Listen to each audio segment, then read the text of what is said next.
simplified, and it will go through our system for the web. So thank you. Wonderful. Okay, we will start with our Pledge of Allegiance, and please stand if you're able. Salute and pledge. Pledge allegiance to the flag of the United States of America, to the republic for which it stands, one nation, under God, indivisible, with liberty and justice for all. Okay, Lynette, would you please take roll call? Thank you. SACOG, starting with our SACOG directors, Director Bulahan, Here. Desmond, absent, Gallardo, absent, Gog, absent, Guerrero, absent, Harris. Lauren, absent, Zaragoza, absent, Vice Chair Soon, absent, Chair Jennings. Here. And with our external members, Ami Barnes, absent, Woody Deloria. Here. Elisa Herrera. Here. Maria Chaconista. Here. Kendra Lewis. Here. Marco Lizarraga, absent, Raul Martinez. Present. Christine Tien, absent, and William Walker, absent. And we'll let the record show that Vice Chair Soon is here. Thank you. Great. Super. Well, I want to welcome everybody here. We are looking forward to an exciting meeting today. And this thing is a little bit loud for me. But looking forward to an exciting meeting today. I'm going to do an icebreaker with you in a second, but I need to explain to you before we start as to why I have no hair on my head. And because you've never seen this look before, and some of you say that I look better than I did with hair, but but you need to understand that this was the St. Baldrick Foundation, which happens once a year, where we get the opportunity to raise money for kids with cancer. And we shave our head because they generally lose their hair when they have cancer, and so we want them to know that we're with them at all times. So I shaved it. We went up on stage and got it all shaved off. It's the first time in my life that it's been all the way to the skin. So they generally left me a little bit that I could call hair, but so it has grown in the last couple of days, but it was a great cause, and I was glad to participate in it. So I hope in the future, if you don't know about St. Baldrick, when you hear about it, it's a cause that you can contribute to in the future. With that being said, I just wanted to kind of get that out the way. Welcome to the club. Thank you. Thank you. Thank you. Same thing Sean said to me earlier, right? It's okay though. I'm all right. Fraternal twins now. And then the other thing I just want to kind of get off the table is, how about those Kings? You gotta love what they've done against Milwaukee and then against LA. Unless you're an LA fan, I'm not gonna say, got a lot of LA fans here in Sacramento, but they really have done a great job. And the whole Light the Beam thing has elevated the Sacramento region in ways that we've never seen it happen here in the city of Sacramento. So I'm smiling today because number one, all of you are here, but also the things that I'm seeing going on in the city and region of Sacramento. So with that, we're gonna go see if there's any public communication that anybody that would like to speak to us at this time. There are no public communications. Okay. All right. With that, we will go to our icebreaker. And we had a debate on this icebreaker. We had a lot of different things that we could do. And I think the one that we came up with is one that most of you can resonate with, and that it's a little bit easy to be able to get through. And so the icebreaker today is, and you remember when you give your icebreaker, when you say what you got to say, at the end, you got to say, I'm in, which lets us know that you're here at this space, in this place, and you're focused on this. So no matter how many times this phone rings, unless it's an emergency, I'm pressing the button to say, call me later. I can't take this phone call, which I've already done twice since this meeting started. But because I'm here and I want to make sure I'm here. So at the end of your icebreaker, when you declare it, just say I'm here. And then we'll say, welcome. All of us will welcome you into this place and into this space. Okay? Any questions on that? Good. All right. So the icebreaker today is, where do you call home? And where do you call home? And what is your favorite thing about the place that you call home. So where do you call home? And what is the favorite thing that you like about the place that you call home? Okay, everybody got it? Okay. So at any point in time, we can do a little popcorn here. We don't need to go in order. So at any point in time, if you're ready, where do you call home? Anybody ready? Okay, I'll start it off. Why you want me to start it off? I'll start it off. So for me, I call home Washington, D.C. But I was born in Houston, Texas, and I've lived in California for the last 50 years. So I should call home Sacramento and Northern California, 10 years in Oakland and 40 years here in Sacramento. But I still call home Washington, D.C. because that's where the family is. That's where I cut my teeth. That's where Uncle Tommy helped me to make a difference in the world as a young kid growing up, helping me to reach my full potential. So I call Washington, D.C. home. I look forward to going back to Cap every single year because I can go back and see a lot of good friends. So with that, I'm in. Welcome. There we go. Good. All right. Okay. Elisa, Latino Leadership Council. I call home Colorado. It's where I grew up. But really, as an adult, it's anywhere with mountains, because I'm a mountain girl, raised there. Anywhere that I can be in nature, that makes me peaceful. That puts me at peace. So I'm in. Welcome. Welcome. Microphone is open, whoever needs it.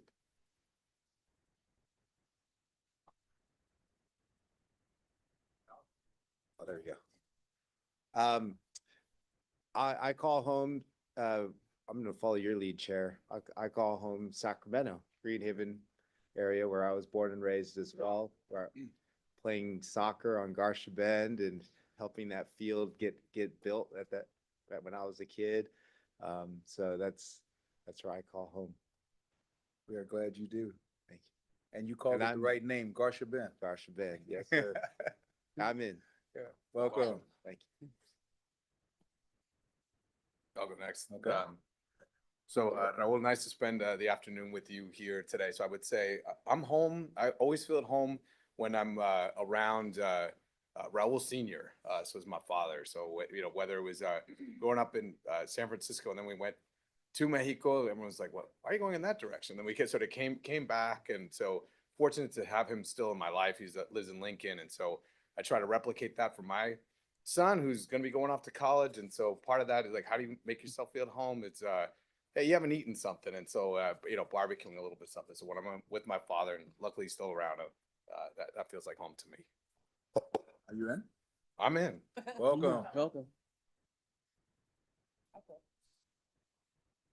Is that your mic? Is it on? No, it has to be green. Red. Oh, There there it we is. go. Good afternoon, Kendra Lewis, and I would say, although I've lived in the Sacramento area, specifically Elk Grove and Rancho Marietta for 27 years now, my home is San Francisco, very specifically Bayview Hunters Point, which is my neighborhood. It's home because my family, believe it or not, still some San Franciscans still there. My parents actually were born and raised there. My grandparents came there from the South, and so both sides of my family are pretty much in San Francisco in the Bay Area, so I'm in. Welcome. Welcome.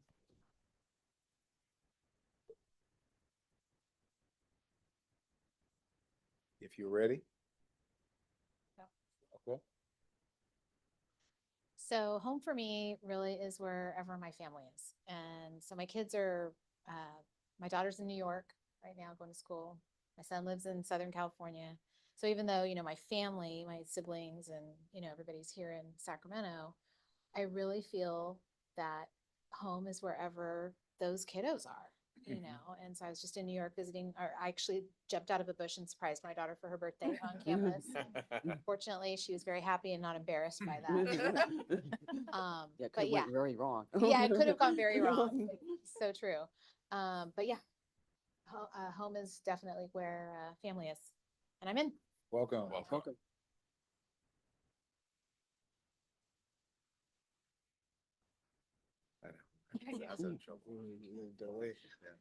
Home is Yuba City. That's where I was born and raised, and that's where, and what I like most, there's a lot of things I like most about it, but I think my grandparents went there, they followed the farm labor folks, and they ended up in Yuba City, I think doing peaches way back when, and we never left. And so here I am as the mayor of the town, which is kind of interesting. But I never thought that would ever happen. But I have a lot of history there, deep roots. And, it's to the point where I drive through town or walk through town and I don't see what's there. I see what used to be there 20, 30 years ago, right? It's so interesting to be a part of that. But so the community, it's a small community, but we're just big enough to we have some amenities and a lot of people know everybody but not too well. So it's kind of nice to be a part of all that, all the way up to our chicken population was feral chickens is interesting. It's a lot of fun. Gwen, And I'm in. welcome.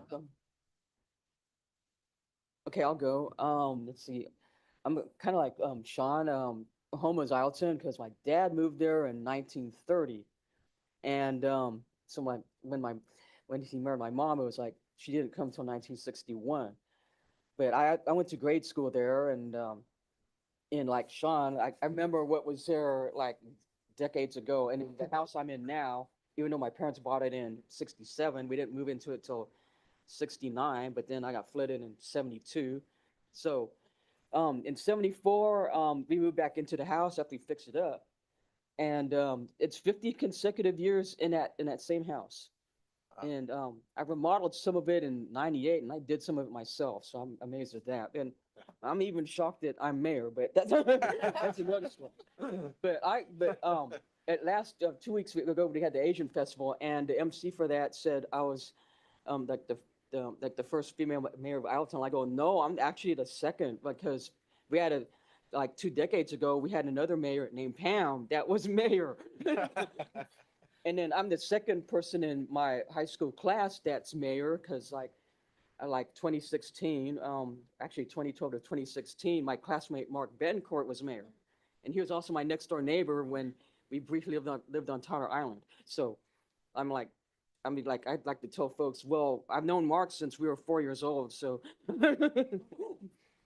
But that's basically the bridge story of my existence in Ileton. So, and that concludes my story for now. Are you ready? Yes, I'm in. Welcome. Uh, this is a hard question for me because I guess home is where your mind and heart is. And even though I've been in Sacramento for about 42 years now, I think my home will always be New Orleans, Louisiana. And I think it'll always be the Ninth Ward, specifically because I grew up there, got in a lot of trouble, but that's life. But it's just where whenever I reflect on my past, that's where my mind goes, is to New Orleans. Yeah, That's a good place. I'm in. Welcome. Welcome. Go ahead and go next. Hi, everybody. This was kind of hard for me too. My grew up in California, in Riverside and Long Beach and LA, but it was just me and my mom and dad. So I have roots in St. Thomas, Virgin Islands, and roots in Southern Michigan, but that's far away. So home has really been where we've created it. And so where you felt safe and secure. So I got in a lot of trouble. That's probably why I had to leave Southern California and head north to Northern California. But I never wanted to be too far away from my parents when I went to college. I wanted to be able to, because we needed to be near each other. So Northern California seemed far enough for no surprise visits. But close enough to where if we needed to get to one another. So, but I would say right now, being a new homeowner, Sacramento is presenting a new type of home for me, and the investment and the energy, getting to know neighbors, creating community. So that's becoming a new place. So I'm in. Welcome. Welcome.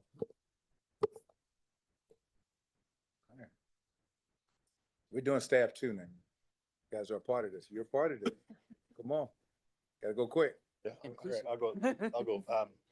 So in the traditional sense of home, I think, I grew up in the southern shore of Lake Superior in Michigan and on a dairy farm. And when I left for college, I told my dad, I'm never bucking another hay bale, mucking another stall.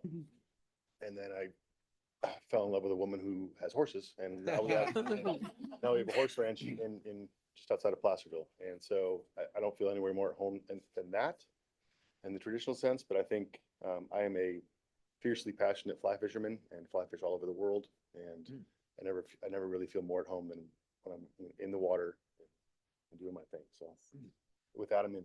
Welcome. Welcome. Now I have to go as a fellow Michigander. So much so that I put it on a tattoo. But I live in New Orleans now, as you know. And so home for me is both like coming from Michigan and having that very much shape who I am and how I show up in the world and how I connect with people. And I feel like going through like winter like, makes you see your neighbors a bit differently. There's a lot of cohesion in that way. You have to shovel your elderly neighbor out or help someone push their car up a hill at times. And I bought a home in New Orleans in the 17th Ward. And I have really created a lot of home there. It's a place that I welcome all my dozens of friends from California, the 10 years I was here, to come visit me for my birthdays or for holidays. And so home is both like what I carry with me from where I was born, but also like what I've been able to create and what I can offer to others when they enter my space. So yeah, and I'm in. Welcome. Welcome. Where were you from in Michigan? Yeah, you want So in Michigan, people use, you walk around with a hand. That's your map, right? So- Gotcha. Come on. I can go. Okay. I'm Alex, staff here at SACOG, and I'll do a little hand. I'm from North Carolina. I'm from the Blue Ridge Mountains, so I grew up in Asheville, and so when Lisa said the mountains, I've been in California since 2007. But when I close my eyes and I say home, I see the Blue Ridge Mountains. My family doesn't live there anymore. My best friend growing up lives there, so she's threatening to move to Portugal. But it is the mountains. It is being in the valley and seeing sort of the blues and the greens and just all the mist. And I love, I don't know, there's just sort of the place that nurtured you and sort of created you, formed you in that way. It just doesn't, you can't ever get away from that. And when I moved to California, I quickly needed to establish residency, and somehow, I don't know, it came to be that, so my wife's from Sacramento, and her dad has lived in the same house since the 70s. And that became our address for everything that we needed before we had sort of a real place to live. And I just had to get new checks. It's been like 15 years, and that's the address that's been on the checks for that long. I am a grown up, I promise. I'm turning 36 this year. But that's, and that place that, my wife talks about, like, kicking soccer balls down the hall. Our kids are there now. They get to go to that place. And so that's kind of our home. Even though we have our own home and, are doing all that place that was a landing place for me, being far away from my family, coming to California. So both of those things. And I'm in. Welcome. Okay, my home is this Northern California, Sacramento Valley. I'm from Sacramento, and I tried to run away from it, and I came back and I embrace it because I've learned that everywhere that I've been around the world, the places that I love or the things that I love about the places I visit remind me of home, including, the valley to mountains of this area. I realized I had family who grew up in the foothills, and I had family who grew up in kind of the, farm towns, and I'm from Sacramento, and I finally embraced that and said, you know what, this is home. And everyone important in my life keeps gravitating towards this place. So it's a given. You say you're here? Welcome. Welcome. Yes, ma'am.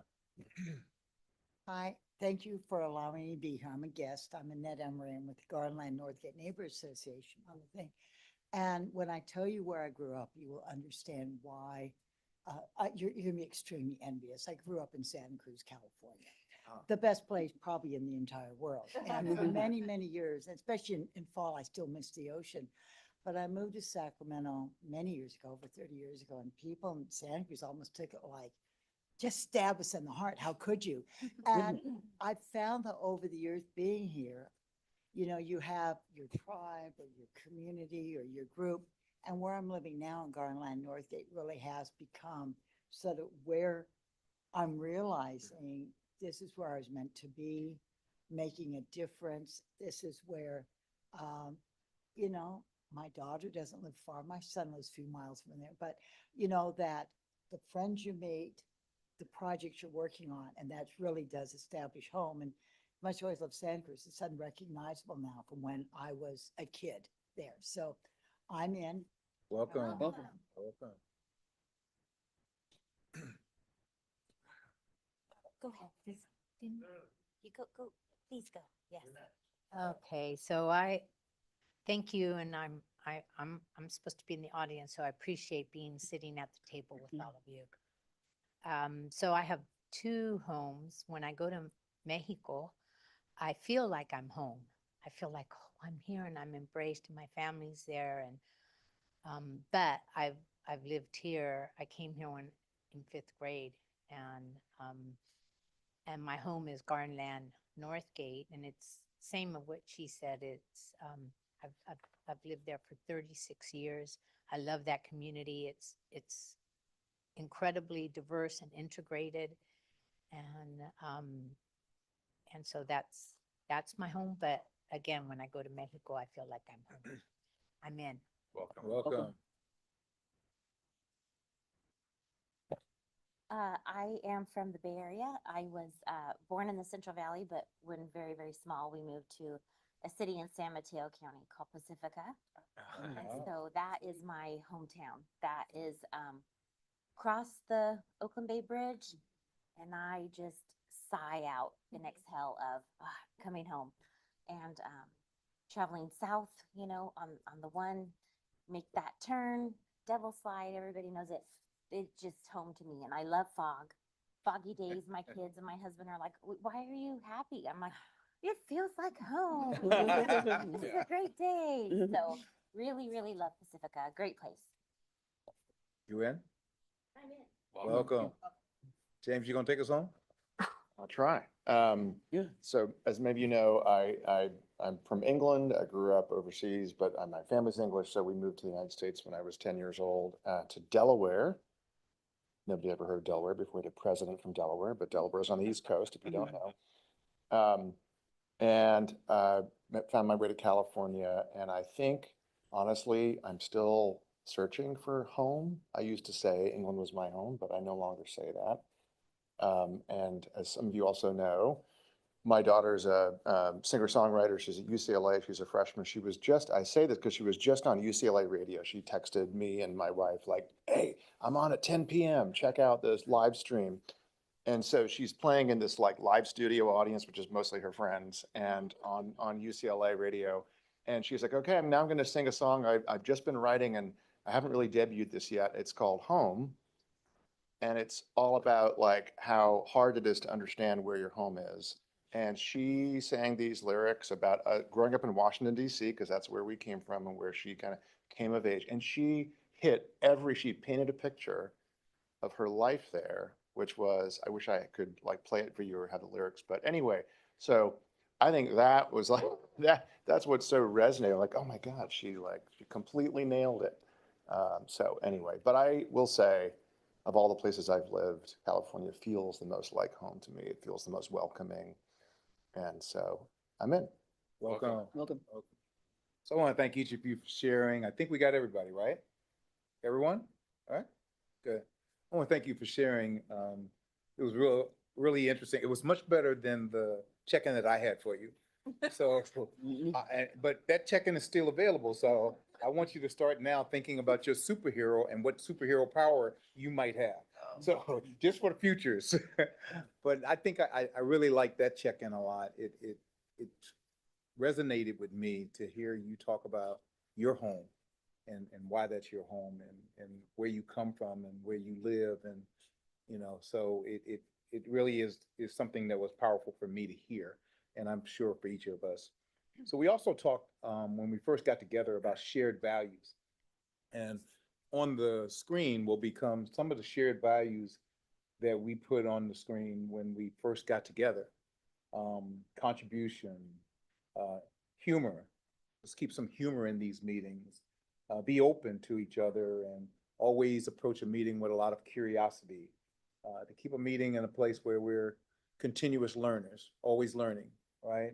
And gaining knowledge and moving ourselves into positions of leadership and poise and compassion for each other and for the world and what we can do to make the world a better place. To constantly be reflecting and to learn from each other, have some humility and balance. Those are the things that we put on the board. And I just want to stop for a second, because these are the shared values that we've been utilizing throughout all of our meetings that we've had in the past. I want to put it on the board, but I also want to open it up if there's another shared value that we need to add to this. And so I'm not asking you that you have to come up with something. I'm just saying, if something comes to mind that's not on the board, that should be on the board, now would be a good time to be able to add to this list of shared values that we have as a working group.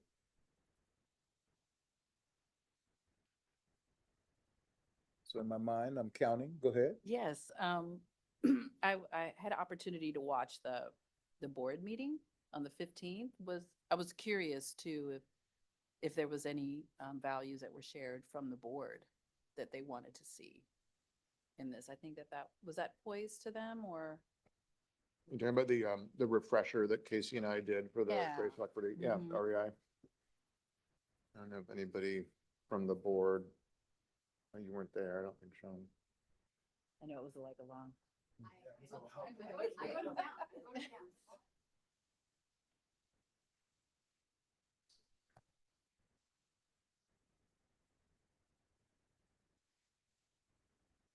Because I think respect was one of them I heard in the video. I wasn't, if there was anything after that they might have shared. Yeah, thought that was a really good one too. I took the notes. Respect, collaboration, intensive listening, encouragement. Does anyone disagree with any of those as far as adding them to our list of shared values? I heard respect, I heard collaboration, I heard encouragement, and I heard shared Intensive listening. intensive. That's the one I should have heard.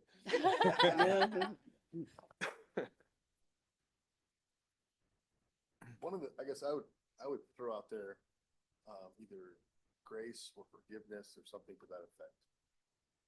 Now, this is a hard, this is hard work to do, and I'll be completely transparent and honest. As a director of a regional transportation planning agency in El Dorado County, if you look at any of the metrics that measure disadvantaged communities or what have you, we're old, white, and rich. And it's a hard space for me to advocate for those rural needs and also want to do meaningful, purposeful work in the REI space and navigating the political world that I work in. So I think grace or forgiveness, because we're going to get it wrong sometimes. So I'm hearing respect, collaboration, encouragement, intensive listening, grace, and forgiveness.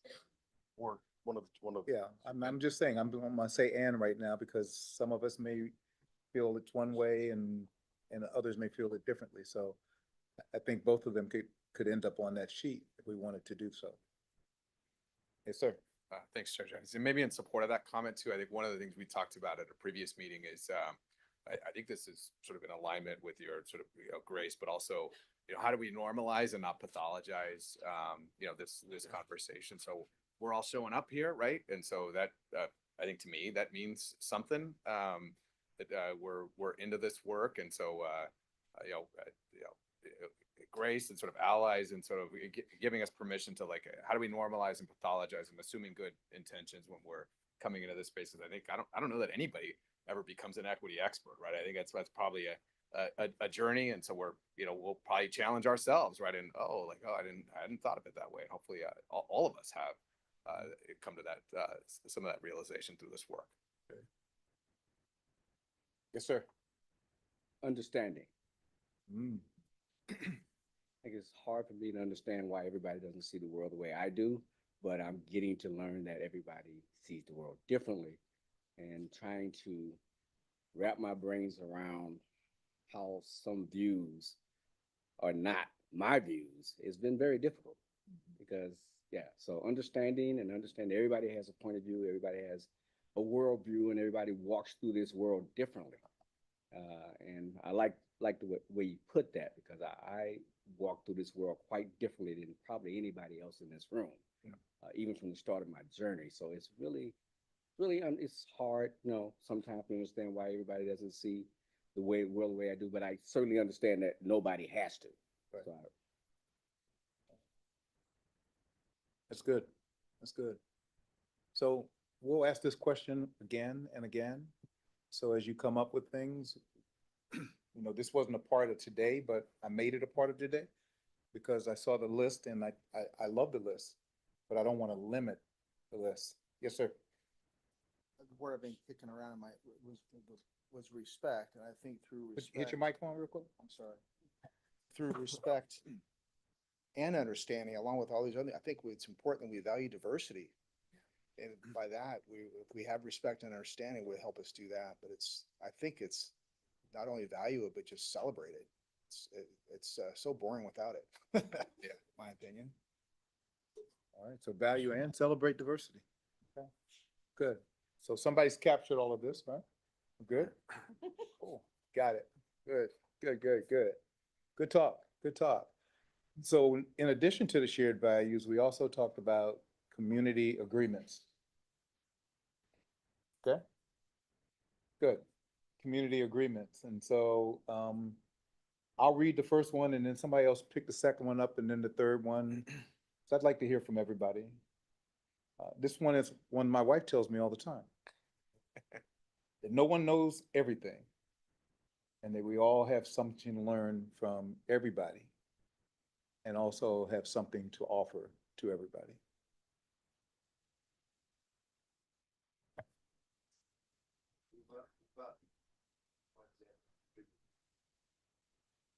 Come prepared to participate and be present.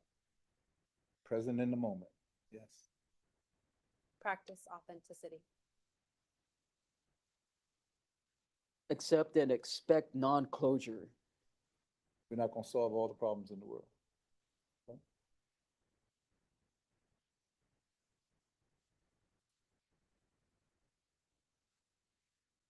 Recognize intersectionality and the difference between intent.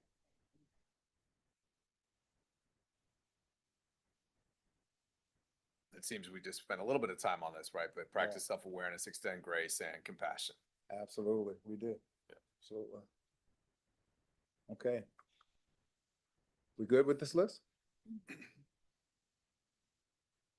Any additional add?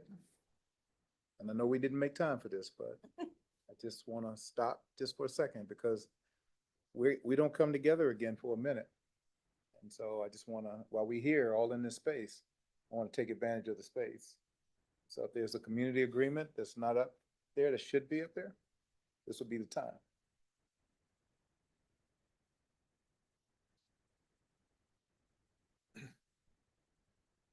Okay. And if you don't have it at this meeting, get it to me anytime between now and the next meeting. And I'll make sure we talk about it at our next meeting. You got one? Yeah. Okay. Agree to disagree. Agree to disagree. All right. I totally agree with that one. We all don't have to be on the same page at this point in time, but also do it respectfully. You know, agree to disagree respectfully. Anything else? Okay, so I'm gonna, Sorry, I have. Oh, I'm sorry. Maybe I'm not sure if this is a late, well, it is a late addition. But you know, part of, like, I think this work is necessary work. It's tough work. And I'm glad that this group is getting together sort of in person. I think that this is, if there are opportunities for this group to continue to build trust, right, so that we can enter into these conversations that are tough, so that we can agree to disagree respectfully. And so if we have more opportunities to continue to build trust, and I think oftentimes that happens just by, so I'm really sorry I missed the networking line, but I think that's a great opportunity. Just encourage people to maybe sit next to someone you hadn't sat and starting to get to know each other. I think that takes a little bit of time so that we can more fully engage in these conversations. So thanks for the addendum there. And Good. And to that point, before the end of this meeting, I promise you, I will add something that will take us right to his point that you're gonna love. That I promise you, you're gonna love it, okay? So it's my commitment that if you don't love it, I will pay for it myself. All right, so I'm gonna ask, we're gonna go ahead and move on so we get through this agenda in the time frame that we have. I'm gonna now ask Casey to give us an overview of today's meeting and the year ahead. Thank you, Chair Jennings. This is just to reorient and reground everyone because we had feedback that that's a good thing to do at the start of every meeting. So just a really high level step back of orientation of where we are. So the SACOG board adopted a racial equity statement of change and commitment back at the beginning of 2022 after a long process. And then over the course of that year, developed and adopted a racial equity action plan. This working group that's together here, that you've been together for over a year now, yay. You're halfway through your 2-year, appointment and commitment. You are charged as a working group to oversee the implementation and monitor the implementation of this plan, to provide guidance, feedback, direction, constantly monitoring over the course of your 2 years. How are we doing and what things could we do to make this effort more effective? So that's something to just keep in mind. Every single one of these meetings is really about that. So that at the end of this year, you can provide any recommendations that you have to the SACOG board for any amendments or updates to the plan that would increase its impact for what it's trying to achieve.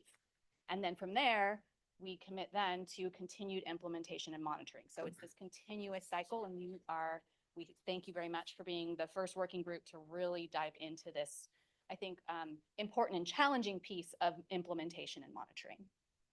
So that's where we are today. And then to ground us again in what your specific end of year outcomes are. So, and this is, something that's the top of all of your agendas. One is to continue to try to broaden understanding and support for the Racial Equity Action Plan, both with the SACOG board and with any of the stakeholders that you work with in your different communities and spaces.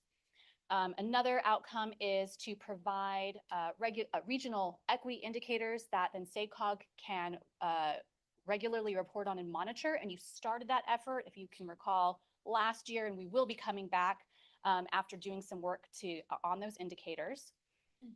To define meaningful community engagement, and you really dug into that back in October with the principles of meaningful community engagement. And so we've brought that back for you to start working with some more. The other is to build capacity for SACOG to assess equity impacts of proposed policy decisions. And then lastly, as I'd said, recommend any updates to the action plan to increase its effectiveness and impact. So those are the outcomes that we're trying to help work towards. So today's meeting is digging into, now that you have created this living list of principles of meaningful community engagement, today is really a start of focusing on applications of that. And we want to understand from your perspectives, how are SACOG's programs helping to achieve Racial Equity Action Plan goals? And how can these principles be applied to help us to do that? So the specific goals that we have in mind today they're all in the action plan and they are listed in the implementation report that's in your packet, but I wanted to put them here just so that they're on the screen. So one of our goals is to increase community engagement to help shape SACOG's work. So obviously that's where the principles very much come into play. Another is to increase funding for programs that prioritize race equity inclusion and/or underrepresented and underserved communities. Another goal is to deepen the board's understanding, that's the SACOG board's understanding, sorry, of impacts on social outcomes of communities. And then a fourth goal is for the board to include racial equity impacts in its policy decisions. So this is just 4 of the 9 goals that we have. I can do math. 4 of the 9 goals that we have in the action plan that we want to just kind of uplift for you today. And as we go through the agenda for today, the things that we're talking about, we're really trying to understand and help you to help, for you to help us to understand how we can make progress towards those goals through the work that we do. Okay, now that's for today. And then just to give you a look ahead at the year ahead. So our next meeting is June 14th. What we hope to do is after today, at the end of this meeting, we'll ask for some volunteers, 2 to 3 working group members to dive in to some of the work we discussed today to kind of help us keep momentum towards June 14th. And that's where we're going to be bringing to you the topic of some of SACOG's funding programs. We'll also be asking for help with ad hoc meetings again after that. The next meeting is September 29th, focusing on how can SACOG's planning activities, some additional activities help in achieving REAP goals. And then your last meeting of the year, November 1st, any recommendations for updates to the action plan. And again, we will be asking for anyone who's interested in providing 1 to 2 hours between to help us to bring the work forward to the working groups. We'll be asking for your volunteer for that. That is an overview of today, and I will turn it back over to you, Chair. All right. So for the next hour and a half, each of us will have the opportunity to talk about the lived experience and expertise. So this year, we want to make sure that we share that we're learning not just about SACOG, but about the great work that each one of us is doing in our respective communities. We all know that we can learn from each other. I want you to be thinking about what you'd like to share, whether it be this meeting and/or future meetings. For this meeting, we have 2 members who are going to pick up from our last meeting of principles of meaningful community engagement and the impact it can have in communities. And so I'm going to ask our expert, Danielle, the expert, our facilitator, our program mover. I'm going to ask her to tee it up and take us on to this part of our agenda. And this is really the meat of our agenda today, as we talk about getting something done in our meetings. The next meeting will come in June, the next meeting after that in September, and then our final meeting in November. But in this meeting today, this is really the meat of what we want to get accomplished today. Danielle? Thanks for that. Yeah. And as just continuing to ground us, this was some of what we heard over last year's cycle is like, how can we see practical applications of these principles in action? How can you all continue to learn from one another? What does it look like to have more case studies to see racial equity employed in a variety of contexts? And so we will look for opportunities to, one, invite you all to bring and weave in examples, but of course, bring and weaving in examples from SACOG more broadly. So we sent out a message asking for anyone on the working group to consider those principles of meaningful community engagement and put together just a brief talk through of an example from their own work, either their own organizations or in some other context where they identified a challenge, right? Determined sort of what the impact of that challenge was, the principle that was employed in this situation, and then what may have been different as a result, right? So this is a chance to say, like, we had this problem, this was what was happening as a result of it. We thought, let's try this instead. And as a result, blah, blah, blah, right?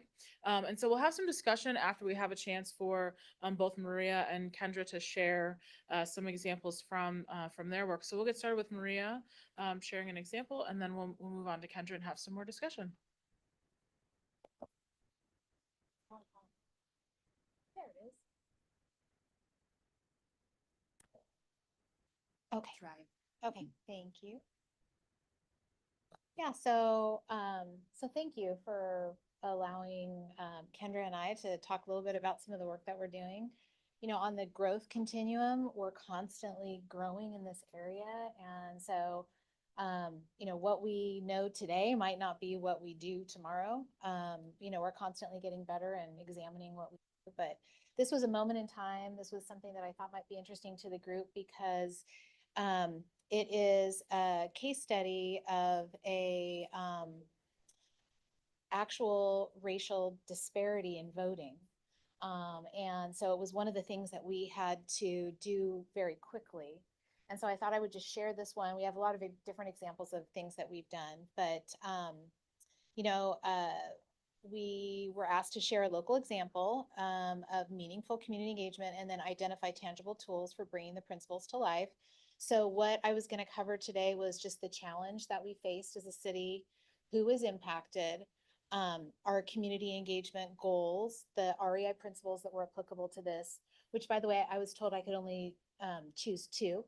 So that was a little bit limiting for me, but it's okay because I know we only have a few minutes here. And then obviously the tactics, and then I thought I'd share some results with you on what we learned. So the community challenge, as I mentioned, was we received a violation from an attorney who told the city of Rancho Cordova that we were in violation of the California Voting Rights Act.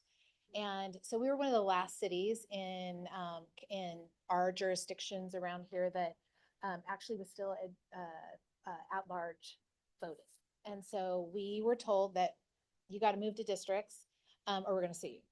So, and not only that, you have to do it within 90 days. You have to make a decision within 45 days on how you're going to, what your intention is, what the council's intention is, and then 90 days to hold at least 4 public meetings. So we were dealing with a very sensitive topic here, number 1, and number 2, an accelerated timeline. This really impacted every single resident in the city of Rancho Cordova, and of course, the subset of that would be anybody who's a voter.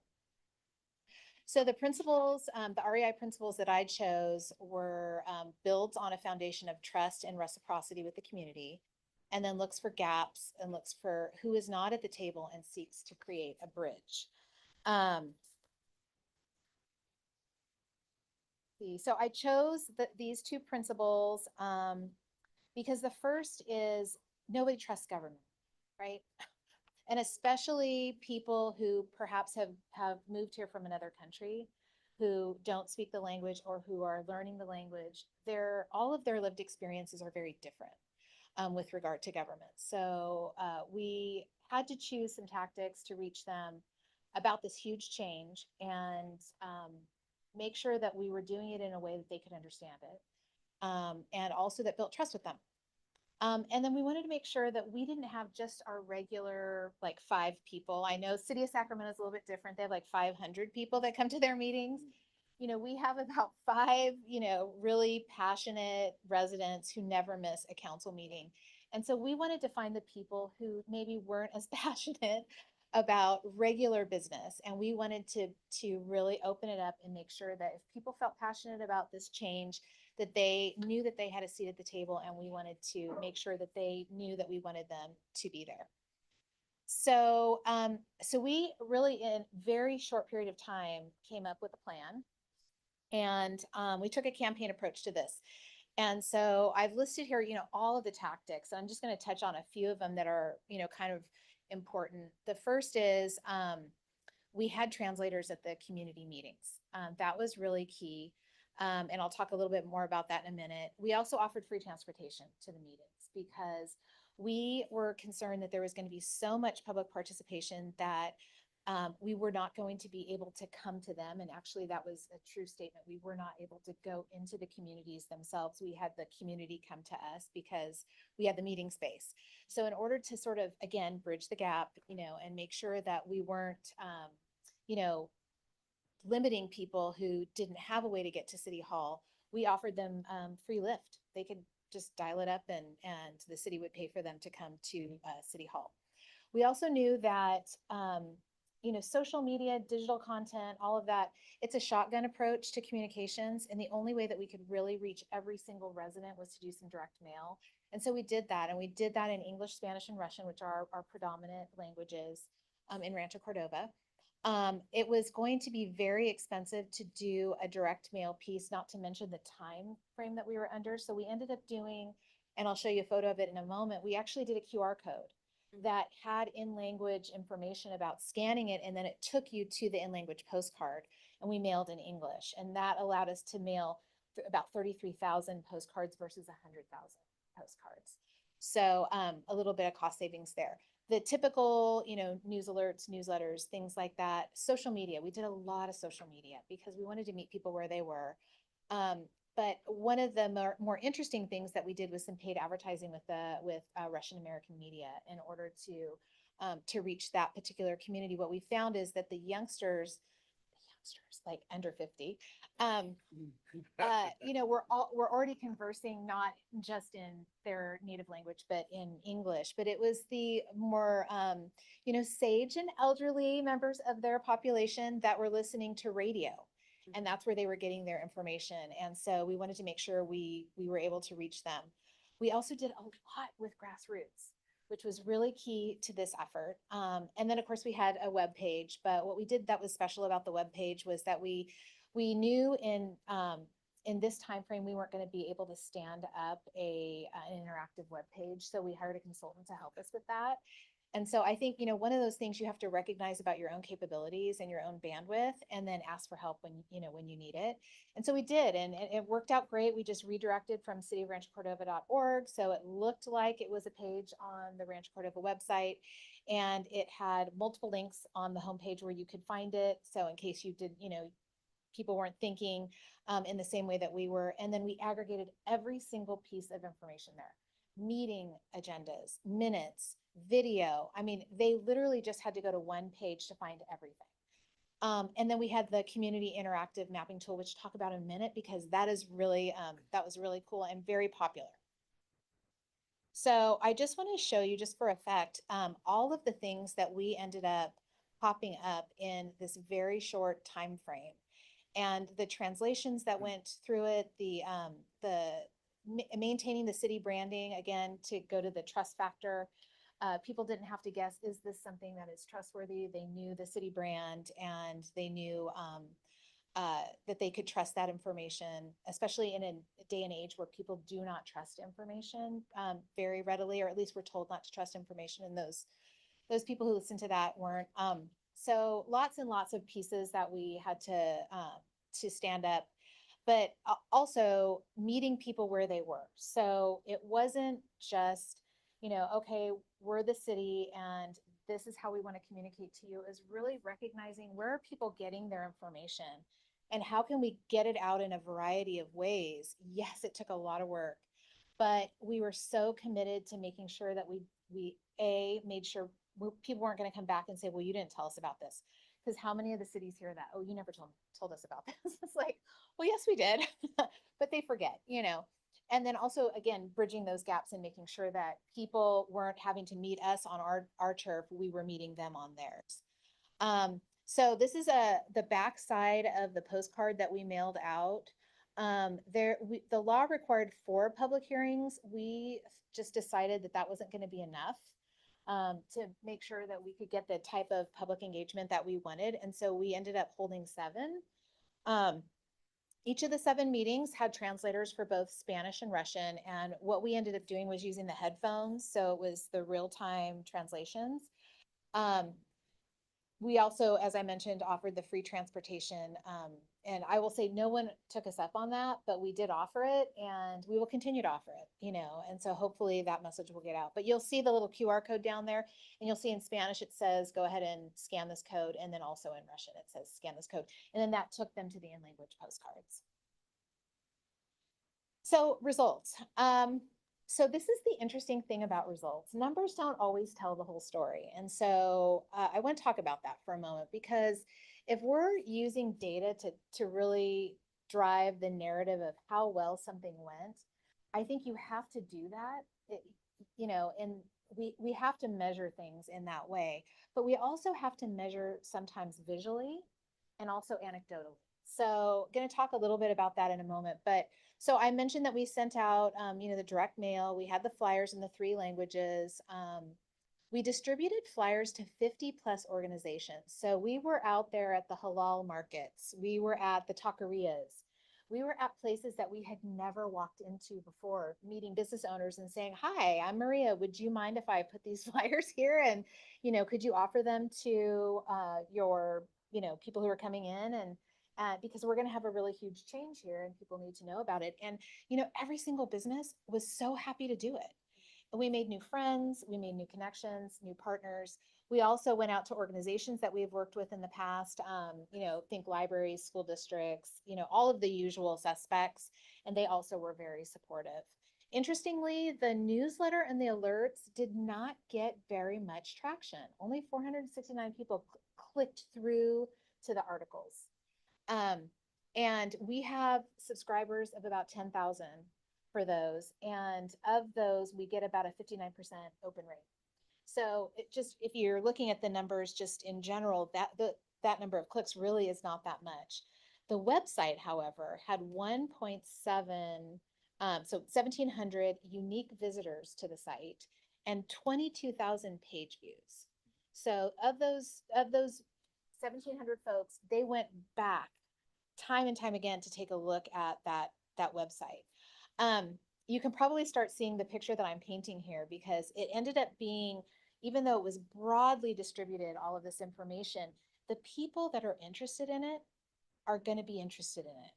And the community, it was really hard for them to understand that. And I got yelled at a little bit, but I'll talk about that in a moment. It's okay to yell at me, it's fine. Community maps, we had 33 people submit community districting maps. So it was very intensive. We had to train people on how to use the map tool. And then there were 33 people that felt so passionate about it that they created their own districting maps. And then the meeting participation, I remember I told you that we have about 5 people who are really passionate about the issues that are facing the city. Maybe 10 on a really, wild, rambunctious night. But the meeting participation for this was 30 to 50, and that was pretty significant. You looked around the room, again, just doing kind of a visual, and it was people from all walks of life. And so very diverse participation. The most telling thing was from the attorney, though, and he sent us a thank you note after all of this. And he said, "I want to acknowledge both an unusual process and a model." He said, "I was genuinely surprised by several aspects that should give you pride and confidence in the future of your city. You enjoyed broad participation from the community. I have not seen the quality of map making from the public elsewhere." And so if you're looking at specific outcomes, really that is the outcome you're looking for. I mean, we could have said, okay, we want 500 people at these meetings. Honestly, I think that's just not realistic for our community. We were prepared to do that, but at the end of the day, there weren't 500 people that felt like absolutely passionate that they wanted to participate in 7, community forums and hearings and come every single, time we met and talked about this. But there were 30 to 50 people who were really passionate about it. And, 1,700 people who were willing to go to the website and learn about it. So anyway, I share this with you for 2 reasons. One is this one was one where we really had to be careful because if we didn't do the type of grassroots outreach that we did, it really would not have been fair to some of the communities that aren't typically participating. Again, not bridging the gap, not building trust with those communities. And then the second thing is just the analysis later, the insights, it's not totally about how many people showed up at the meeting. It's really about the people who are passionate. And that was when I said somebody yelled at me. So somebody got up and said, "I'm looking around and there's only 30 or 50 people here." And I was like, "There are 30 or 50 people here." And so, yeah. I mean, typically, yeah. And also very diverse and people that we hadn't seen engage with the city before. So, on our end, we were thrilled with that type of participation, and we ended up having a very successful outcome as far as just the mapping goes and the process itself. So anyway, I share that with you. Obviously, this happened in August, September of this last year. So we continue to infuse our Well, that was quick.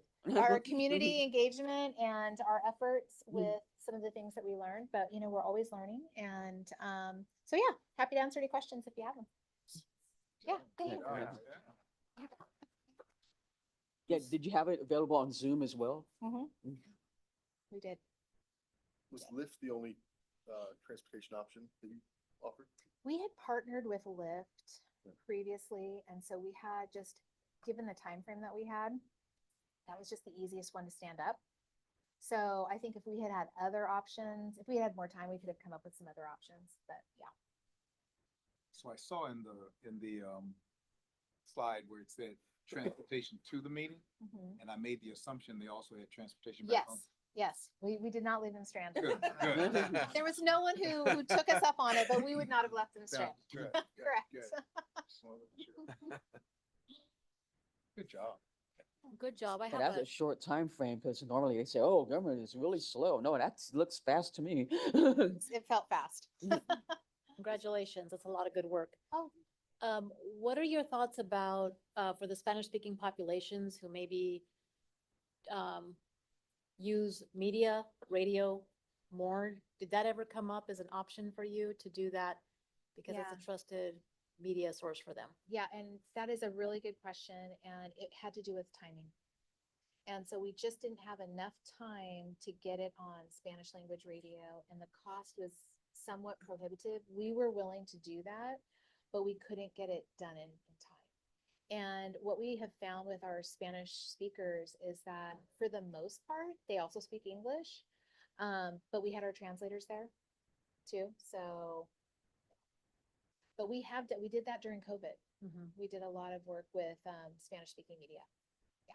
Can I ask a follow-up? Yeah. When you, and I'm not trying, this is an honest question. When you say you didn't have enough time, was part of that about internal procurement and contracting to get into place? It actually wasn't. Okay. So we have a lot of flexibility and, you know, we sort of pride ourselves on being able to kind of, you know, move. It had to do with the development of it. Okay. So we had about 3 weeks to get the direct mail in the mail because the meetings were starting. Yeah. And so it was really just a time thing. Yeah. Thanks. Yeah. Rita, can you go back to the slide that had your tactics? Yeah. Yeah. Or maybe, sorry, maybe go, sorry, can you go forward to the numbers that, Oh, the results? yeah, the results. Okay. Cause I wanna, and there you go. So it seems like what didn't work was the newsletter. Yeah. And were you surprised by that? I was a little bit. Yeah, we have, of all of our channels, our owned channels, our digital newsletter has, like I said, about 10,000 subscribers, and it has a very high open rate. And so people probably opened it, but they did not click through on that information. And so it was either the people that were in that distro list that just were not engaged in that topic. And that's why we just went broad with everything, because we knew that we weren't going to meet everybody in, you know, by doing just our newsletter or just social, but we knew that we could meet everybody with the direct mail. And so, but it did surprise me a little bit. It did surprise me. And we do track our opens. And so we try to gear our content for the things that are meaningful to people. And I will say, of those 469 clicks, it was mostly at the end of the process. People were like, okay, great. So this is what happened. Like, just tell me what it's going to be. It wasn't the process itself. And probably as a person who's been guilty of like, I default to like, let's do a newsletter or let's do a toolkit, right? I'm very curious, like, do those things actually work these days? Well, and that's the thing that you have to ask yourself. I think, you know, when you're sitting down and you're trying to figure out what is the outcome that we're trying to ladder up to and what are the tactics that are going to get us there. And here we just felt like we just had to throw everything at it because we had such a short time frame and we knew that we needed to, again, be that bridge toward people that weren't really that excited about most of what we talk about at our meetings, and we So- wanted to attract them. So the newsletter was on the sort of the bottom. That didn't work. Your analysis of what did work or your learning of like the aha was direct mail? Or So the direct mail piece pushed to the website. So that's how we were able to measure, because you can't tell if somebody's going to round file your postcard or if they're actually going to, read it. It was the only way that we could give our council the assurance that everyone had received the information. So once it's received, really, it's out of your control whether or not they actually are interested in it. Hmm. But your obligation to the public is that they get it. And that was your the QR code was your key to Yeah. actually Mhm. tracking Yep. actually how much, because you can't know if somebody read a postcard, but you can know if they hit the QR Correct. code. Got it. Yeah, and we do use a lot of QR codes, but we also use a lot of friendly URLs too. So we did have a friendly URL for this. But because we were trying to save space on the postcard, we just used the QR code because it was going to push both languages, all three, to the website. So I want to layer on our, Such good question. yeah, they are. Let's layer on our second example, and then we can find some connections between them and also bring them into the rest of our discussion. So I think this might be a good time to do that. I don't have. Yeah, we're So- ready. So, I was torn, between, kind of where I was gonna go, so. Is yours? No. Sorry. The mic. I was, okay. I was gonna say you great. can use mine too, but. Okay, can you hear me? Okay, sorry about that. So the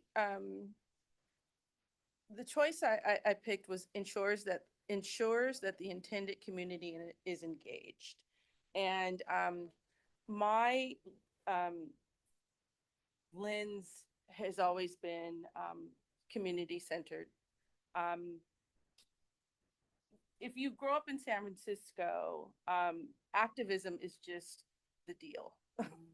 It just is. And so whatever it is, it could be anything. And so what I learned growing up in San Francisco is that everybody has access to government. The people have a very strong voice. You don't always agree, but you find consensus. So my whole life has been really around that lens. And my neighborhood very specifically was a red line community. So the folks in that community, when I was growing up, were very much kind of had moved out of Jim Crow, strong working class, union, the muni drivers in San Francisco, the BART drivers, the longshoremen, all of, that community.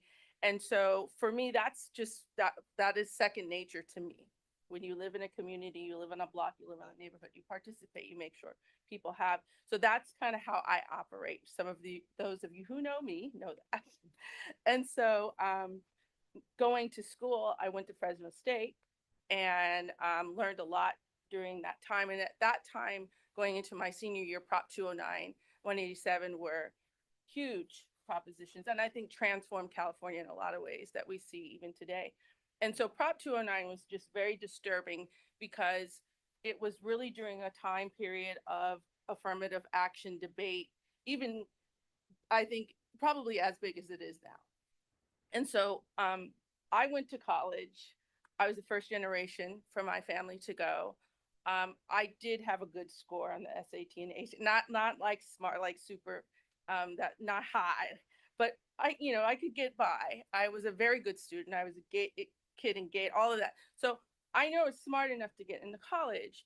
And so when you had Prop 209 and being in environments that it was constantly challenged, because oftentimes those of us first generation, whatever, your culture is, we were always challenged in rooms of predominantly white folks. I was a history major. I was the only female. I was the only Black female with the declared major at the school. And every single class I was in, it was knocking heads and papers and all that. And so I just thought, what is this about? What is this really about? And when that changed, it really changed how California includes everybody in different ways. Folks who had been left behind, folks who had, for small businesses, medium businesses, and so on. And so for me, wherever I am, it was very important that people are included. Prop 209 has kind of changed how we get to do that. And so my example is Elk Grove. The inclusion that we work to get for the city of looking at how it diversifies its hiring. And so sometimes, so because it's not on the record anymore, we sometimes have to look around, we have to ask, and we have to see, don't assume that everybody is being inclusive, don't assume. And so there were community members who, were starting to ask the question very specifically about the city and its inclusiveness and asked to do an audit. I kind of thought we are not going to get that audit for a lot of reasons, and not just because it's just, it exposes you and makes you vulnerable. But I also kind of felt like the exercise might actually bring us together in community so we can really start to talk about what a great city Elk Grove is and how it is diverse, but how we need to work together and challenge some of the things that are present. And so we did. Many of us did. Councilmember Soon was very much a part of that process. And we came together kind of almost in the same way as the initial. I'm not one of the 5. There's some 5 that go to Elk Grove that cannot. I will show up, but not always. I'm not one of the 5. And so just we were able to ask for very specific things. And was to have a committee to start to work and start to have the conversation, to have some input on the firm that would be used to do the work, and for it to be ongoing and so on. So and so we came together as a community in several of the community rooms in Elk Grove and really started to have the conversation. And it was a lot of people, because Elk Grove is, as you all know, it's a commuter city, so people don't have time to come and do all of this. So it's always important that you have your 5, your 10, your 30 or 50. They're trusted and they can go back and communicate, and you bring folks together. And so those of us who really had the trust in our communities and in our places in Elk Grove went back and kind of came together to start to have the conversation. And so we met a lot of Elk Grovians that, we didn't know. And it was not an easy conversation because people are not comfortable with that challenge. They don't want to hear about inclusivity. They assume affirmative action, or really the idea of bringing other groups in who have historically not been is some kind of way takes away from other folks. So we had really hard conversations face to face. And so, but the city really pushed on, because oftentimes people can stifle things and all of the politics, and really pushed on and did, in I would say real time, I think was about 6 to 8 months to get to the actual reporting out, and then taking the next steps. And so, I thought for me, that was the most important thing, was getting that there, building that trust, having those conversations. And then really the city having a tool. It doesn't give somebody something over another, but it does really have some accountability to ensuring there's an inclusive way. Are your vendors, are people moving up of color? All of the managers were, pretty much white folks. If you went to a city council meeting, everyone around the table, and so it was obvious. And so, what are we going to do to push that? It doesn't mean someone else is losing out, but how are you including other people, especially in a city as diverse as Elk Grove? And so I would say I was very, very, very proud of that work. I know that it's still going on. I tend to be the one to just start it, and then all right, you guys got it. And because there's a lot of other people that really, move into those spaces. But I think it's important. And and again, it was really based on where I'm from, what I'm used to, and knowing community. When you see things like that, you have to say something. You have to challenge it, and you don't have to burn each other down, but you have to have real conversations about the fact that how come we don't see people making over 6 figures that look like us? And why not? And if you need help, we'll help you, those types of things. And I think those are the conversations that we have to have, because we do have, I would say, a roadblock with 209, and people just think we can't do anything because of 209, and that's just not true. But that's my. Thank you. Yeah, we have time. Thank you. Yeah, I just want to thank you, Kendra, for bringing that to my attention, not my attention, that the city's attention. Um, you reminding me of this by bringing this up is a self-reflection now because I'm back at that time where on the council, none of us were looking through that lens, and so Kendra, you and others bringing that to the city's attention and what came out of it is really incredible because the leadership positions I think has still work to do, but I think with transition it will happen. It's just I think there are good people there now, but when you look at the makeup of the city now, it's much more reflective of what Elk Grove is, the diverse population that Elk Grove is. So you were really spot on with that, and again, it wasn't for me, it was like, wow, it never dawned on us. I mean, we're doing roads and land use and stuff, and we weren't looking at that angle. So, and again, it was probably like maybe a month ago where staff brought back an examination of what the demographics of city employment was. And, and I'll repeat again, it is just incredible from our police officers to all the city staff. If I could just show you the breakdown of what was when Kendra brought it to our attention and what is now, it's completely night and day, and a very, very proud moment, I think, for our city. And so thank you really, Kendra, for bringing that observation to our attention. You're welcome. Thank you. And see, no one died. We all, get along. Yes. Right here. Yeah, so I have a reaction to that. So congratulations on that work. And so one of maybe selfishly, I'm getting some feedback from people close to me that watch how many ums you use. So you'll have to let me know if I'm overusing my ums. But I think this is one of the really important roles of SACOG in a convening role is to how do we spread and sort of encourage that work that you did so that it permeates, in other places.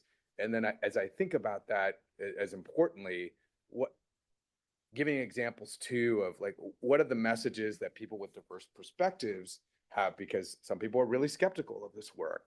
And so what are the messages that SACOG can also help us craft or maybe build a repository of that can help people latch onto this, right? So because there is sort of a zero-sumness that comes with it for some. And so as a result of this work, like it'd be great to hear like what were some concrete ways in which that helped, the city of Elk Grove that sort of go beyond sort of typical like the zero-sum fear that exists within this region. So anyway, that's just a reflection and maybe a role that SACOG can play in sort of best practices, but with some level of concreteness. And what are the messages? And messages are a key part of change management, right? This is maybe the toughest part of change management, taking on race, equity, and inclusion. So just a reflection. Well, if I could just partly answer that, because I know there's so much more best practices that we did. But one thing I think was very instrumental was the blind, interview process, blind hiring. So so you don't see the names on the applications, and and then the political will to look, right? I mean, when Kendra and I advocated for an audit, I mean, we did it, and I think some might not want to look, and so there is that part I think is the trigger, because if you do that, then when you come back and, I think if you're being objective and honest with yourself, when you see what was in front of us, you just start scratching your head and like, wow. So, then you take the next step. So. I'm curious if there are other aspects of either of the examples that you heard that you think might be particularly relevant in employing in the context of SACOG's advancing REI. And we're going to talk a little bit about an example of that. But does anything come to mind now? And we can also come back to that question after you hear that example. Yeah, for me, I would, just to build off the recent reflection from Darren and Raul is that linking it, that's one of the things that we're doing in the city of Sacramento is linking it exactly to that, to strategy, but the why of the city, the why of public service, and that it is our responsibility to serve everybody. And so when we have data that shows that we're not hiring a workforce that reflects the city, then we're not going to meet our why as well. I have found it very challenging if you do it's the right thing or the moral imperative. It gets dicey. But the why of your department, the why of the city, the why of your organization, the change management strategy, you can reach folks who are engineers and the technical people, because everybody can get around that. And so I have found that to be very much a way to have one-on-one conversations or team conversations with folks. And then bring in the moral and human imperative. I'd like for us to start with that first, but that is kind of the way it is. And then the zero sum piece kind of is not as prevalent. Right. Oh, of course, that's our why. That's what we're supposed to be doing. We're supposed to be offering opportunity to everybody, but we have data showing that we're not. So what's going on? So I have found that change management piece really critical to advancing conversations around DEI and racial equity. And then I did have a question for Maria in terms of those meetings. And also too, Darren and Kendra, how did the format of those meetings? You have the 30, 50 people in the room. Was there any tactics about making that a safe space to have difficult conversations? Did you have like rules of engagement? Like, how did you was there any practices that you could offer, that you developed and learned along the way when you did have those community meetings? No, that's a great question. So there were various topics that were required by law that were, discussed in succession. And so based on what those were, that sort of helped inform how the meeting itself ran. So for more formal conversations that were, so for more formal conversations that were in front of the council, those were agendized and very formal, and there was a presentation and all of that. For the community forums, which we also put forth, it was way more informal, interactive, and we tried to kind of, I guess for want of a better word, read the minds of the people that we were trying to reach. We knew the tool was technical, and so we had a meeting to teach people how to use the tool. And so, because we wanted that participation. And so, it just depended on what the goal of that meeting was, and that helped inform the way that we conducted the meeting. I would say initially, you and were 3 city council members for the first few, I think 2 or 3, for the first few community members, and then the staff kind of took it over, which I think made it probably easier for some because it gets real hot, in some of them, and you kind of want to just let the staff, because they do. So I want to say maybe 2 or 3 community, and then really inside, and we really started kind of doing the work, and then the consultant kind of took over. Okay. Yeah, and I think you guys agreed to what, 50 to 100,000 for the budget, there's no money to do any of this, so yeah, some money, yeah, that was part of it, just asking for some reasonable fund. Oh, and that's a good point. We also used a consultant for some of the more, less neutral topics, shall we say? Right. Yeah. So to tie a few of these threads, I'm hearing like be strategic in how you might use outside support, both in the context of the community engagement, but also delivering those harder topics potentially. So that's strategic. I also hear like, there's no budget for it. Find it though, right? Yeah. Like the ROI is quite high. And then I'm also hearing like leading with your why, and that could look a few different ways depending on the context. I remember in the city of San Francisco, when I was in the planning department, community was using the CEQA process to raise equity concerns because there wasn't an equity process for them to raise those concerns. And so that ended up costing how much money in just time and human hours, right? Yeah. When if we had created a process that could hold those concerns, it would have cut down significantly. So maybe that's a why in some circumstances as well as the material cost of it.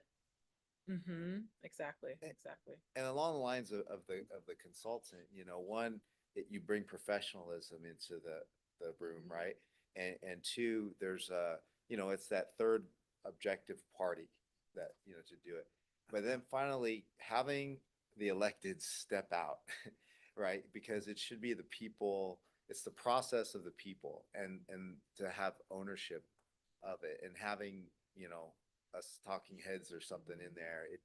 To me, I feel like, that wasn't the right place. Right? This is, getting it started, enabling the resources and the space to happen. Like Kedge mentioned, just for the first couple meetings to get it going, and then letting the community and the staff and the consultant do the real meaningful work, so there's ownership by the community, I think is important. And if I could add, one of the things really kind of where both of these are alike, because they're very intensive topics versus, voting and inclusion, is I think a lot of the cities and the communities in this region are really about, this is ours, it's like home, home in that sense. And so what you don't want are outsiders coming in. And so that was what we would always say is you don't want the feds coming in because, it's public money. You don't want them coming in doing, this is what we don't want. So, how do we really work it together? You don't want that attorney coming in and, all of these other things because, it really, it's the, it creates sometimes a lot more division. And, you might get the result you want, but people are even more separated at the end of the day versus, having that. So those sometimes, that was a lot of, we want to do this ourselves. We don't want to have to, we really don't want that. And so I think people realize, because some people think you don't have or you shouldn't.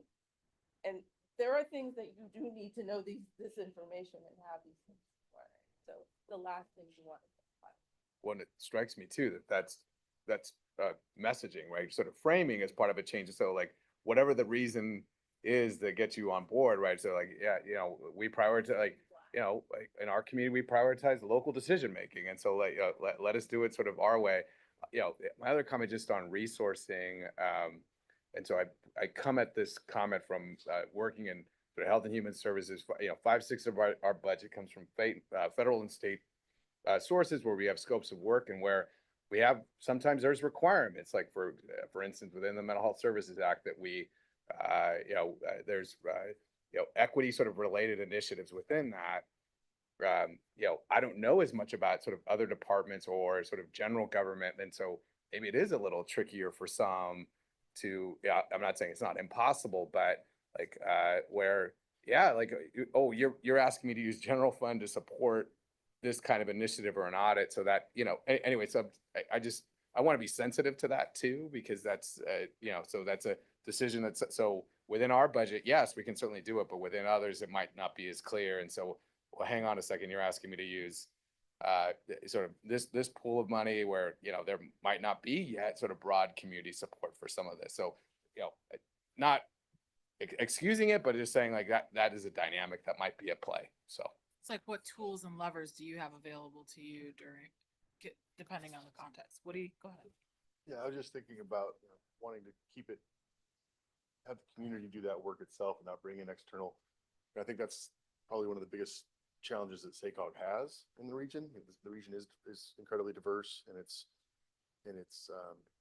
desire to keep that local control or have SACOG step in. I mean, I've seen it for 17, 18 years now with SACOG, as our MPO in the region, and having, my elected boards ask me, why does SACOG have all this control, and having to explain that they don't have control, that they're, regional agency. But I think with this, especially with this equity work, whatever approach SACOG takes is going to have to be incredibly scalable, because, you're not going to take the same messaging to, even Elk Grove or, West Sacramento that you will to Placer County, El Dorado County.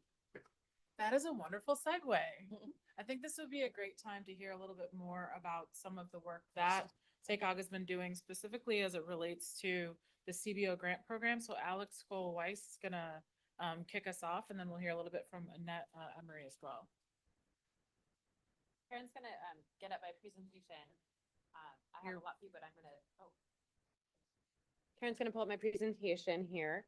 There's a lot in here. I'm gonna cut it a little bit shorter just to get through some things, but I do want to just to build off of Woody's point and what we've been talking about, the unique role that SACOG has as the regional convener, which is very different from scaling at a jurisdictional level in terms of how we engage with community and what we can do. And we've been thinking about that a lot, kind of the portfolio of our community engagement programs and what we do across our agency and what does that mean in a regional context and how we partner with local jurisdictions, just kind of working at those different scales. It's quite challenging actually when you get down to it, because people want to talk about their stop sign on their corner and we want to talk about other things that are also important but don't relate as closely. So getting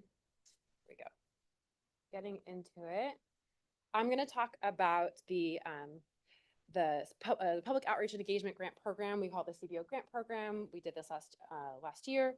I'll give a little bit of program background, talk about lessons learned. That's why I'll bring in Annette. I'll talk a little bit about next steps, and then I know there's hopefully some time for discussion. So what I wanted to put up front, though, is kind of an underlying question that we heard over and over again from our CBO partners, and that we think about, again, sort of this portfolio approach to our community engagement work, how to provide consistent resources that support capacity building and sustainability of CBO partnership efforts. This is sort of an unanswered question. I would also offer it as it's not the only question to ask. And how does SACOG ask this question? Is it the best question to ask? It's a question that we're getting, right? Sort of when people work with us, like, well, what happens after this? Is this just a drop in? Is this just sort of extractive, right? How do we have those ongoing relationships? So it's kind of still a nut to crack. So I want to put up there up front. Okay, there's not going to be anything coming up there. I'm just going to talk for a minute. So we got a board approval in October 2022 to move forward with this program. The first allocation was $50,000 to distribute. Put it closer. Okay, thank you. To distribute $50,000. So we had to sort of quickly design an approach. The main goal of the CBO grant program was to encourage diverse survey participation and provide tailored engagement methods to communities that were historically underrepresented in past outreach efforts on the 2025 blueprint. So this is all part of our 2025 blueprint, our regional long-range transportation plan.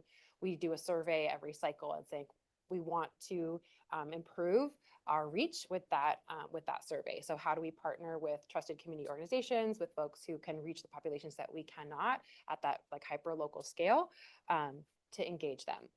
We designed the program to with some consultation from other partners before to say, well, how much money? We only have $50,000 for 6 counties, right? And lots of jurisdictions. How do we design a program that's that is going to be interesting and worthwhile to our CBO partners, an amount that makes sense and kind of scale around capacity of our partners on the ground. So we created a menu of options. People could propose the amount of effort that they wanted to do, and kind of tell us how much they thought that was going to cost them, right? And so $1,000 to $5,000. So we proposed, we set a goal of 1,000 surveys through the grantee efforts. We surpassed that goal, and we got over 4,000 responses. However, when we did the analysis, which we always do, we had about 2,700 high quality responses. And again, over half of those came directly from our CBO outreach efforts. We partnered with 12 CBOs from around the region to do this work. And there is money to do it. Again, we didn't do it this fiscal year because of where we are in our planning process. I can talk a little bit more about considerations, sort of program design and what we tried to do to make it to do it differently because we're doing it for the first time. But I just want to go through and highlight our partners really quickly because they're from all over. So we partnered with the Arab Community Center for Integration, Breathe California, the Garden Land Northgate Neighborhood Association right here, Psych LGBT Center, Harris Matthews Consulting in collaboration with the St. Paul Church of Sacramento, the Wapopnisnissanan and Miwok Heritage Society, Sanctuary of Sacred Crowns, just here in Sacramento, the Sacramento Area Bicycle Advocates, and the Bicycle Advocates of Ranger Cordova. Women of Color on the Move, Placer People with Faith Together, Sacramento State, and the Health Education Council. So we had kind of a pretty wide range of folks that we engaged. We also invited our CBO partners to come to our June 16th workshop, our regional workshop. Some of you were there. So you actually see Maria is in this picture. I know another one of our Hand up. partners, Akila Hatchep from the Sanctuary of Sacred Crowns. I want to talk a little bit about what worked well for partners. I'm gonna go through this list, and then Annette's gonna jump right in. We asked our CBO partners to, do like a one-page report at the end to talk about their lessons learned, what worked well for them. Again, this is a survey method, right? Survey is the main method of engagement. And so there are a lot of lessons learned just in that bucket of how to do a survey. But for us, it was also, sort of bigger picture. How do we partner well with folks? So we're working at those multiple scales. So we heard participation incentives. The reason I highlight this is because what we heard from partners was when you value people's time, you get them closer to talk about the issues that they care about. You don't have to convince them to participate. They're like, okay, I see why. Now I want to talk about what I care about. Going where people are, getting out in the community, multiple formats for answering, paper, QR code, tablets out, right? And then, of course, creating those opportunities, especially in kind of coming out of the most severe part of the pandemic, but safe face-to-face interactions and discussion. Our partners talked about this as radical imagination, reflection, and that one-on-one conversation. So I'm going to stop there and let Annette talk about their experience and Jenny's experience. Okay, so I'm with Garland Northgate Neighbor Association, and I know you have this program goal, increase engagement, community representatives, and this is great, but there's one thing I think that's really missing in all the, there's something that's really missing, I think, in this conversation. So Garland Northgate really does fit to a T, exactly the sort of community you want to have. We're about 40% Hispanic. We have a large Afghan community, a large Middle Eastern, Russian, Ukrainian. We're lower income. The Garland area was originally, it was farm workers buying houses there. So we're close to downtown. We have big old streets that get used as super freeways when people don't want to use the freeways, okay? So here's the question for you. How is it that we have a lot of communities like this in Sacramento? How is it that GNNA happened to be one of the partners picked to go and do this? And I got to tell you, it's because I knew what SACOG was. Nobody else does in the neighborhood. You walk down, ask 1,000 people, go, what's SACOG? Go, I don't know, restaurant, church, disease, I don't know. And so because I used to be a Caltrans transportation planner and I'd worked with SACOG. So because of that, I'm sort of a transportation wonk. I had actually signed up for the newsletter, reading through, and I saw the thing about offering this. GNNA is all volunteers. We do not have a chamber of commerce. We do not have a PBID. We do not have a business organization. So this was one of them saying, hey, this is a way for us to charge some of our time to go and do this. But our community really needs to be heard about what are their issues having to do with transportation and housing. I also took the opportunity to go to Del Paso Heights, which I'm very familiar with, because nobody there was doing that. So I really think part of what SACOG needs to do is educate the public about this, because we hear this all the time. Why can't they just fix this road? Why? It's like, well, you have to get federal and state funds. And then there's this MPO and it goes through that. And they're going, what are you talking about? So it happened to be lucky that I happen to live in this neighborhood and part of this organization, and I knew what SACOG was. Otherwise, we wouldn't have participated at all. So, and we do want to do more. So I think that's one of the lessons can be learned, like the public needs to be educated how the money gets in there. It's not just a matter of, and what it gets used for. SACOG money's not going to go fix that pothole, but it can be used to go and do the street widening and other thing. And I think a few lessons from working on this. First, we go out, we probably did as many paper and then I'd have to redo them afterwards. The Spanish ones, it could have been better. We found sometimes they were in English, an explanation, and the questions were in Spanish. So that was not really good. The other thing is, when you're looking at communities that are not familiar with all this, there needs to be a little bit more glossary. I think one thing that really stumped us, are we urban? Are we suburban? What, we are within the city limits, but where, and that was like, I don't know. I think the other thing is,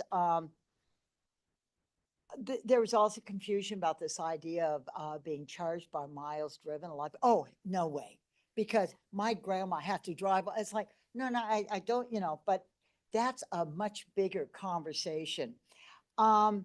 Many people could not imagine some of these concepts that I know are out there, especially for housing, being near transit. It's like, we have a lot of apartments and we have homes that are owned by multi-generation families. And I don't think people could get that idea. So, and this is something for us to also, knowing now, doing this again, it's like, okay, I'd have my little glossary terms, maybe pictures, what we're talking about and things. And then I think one of the biggest one is trust. People going, why are you asking me? No one cares. It's like, no, this is important. Because in the past, no one did ask. And I applaud SACOG for saying, yeah, we're going to start asking these underrepresented communities that have never been asked. But there needs to be more education. Said it was just total luck for our community that I knew what SACOG was. And I knew what a transportation plan was because I used to be a transportation planner. And I will give a little kudos. I also used to work with the Los Angeles MPO. SACOG's worlds above. So I do want to give a real positive for that. But there needs to be more education on the part of people, how all this transportation funding works. Why are they asking questions about transportation, housing? People who have lived, there are people who live in Garland and we're like, what, 2.5 miles away from downtown? They never go there. That's like another world. So it can be very provincial. So it's getting that idea across that there's this bigger world out there and we want your participation, but we'd also like you to teach you. So I think the big thing is there needs to be a way to make people to understand more if you want more participation. As for incentives, I gotta say, I went to the senior center with 2 dozen Jack's Donuts. That was good. I got lots of stuff.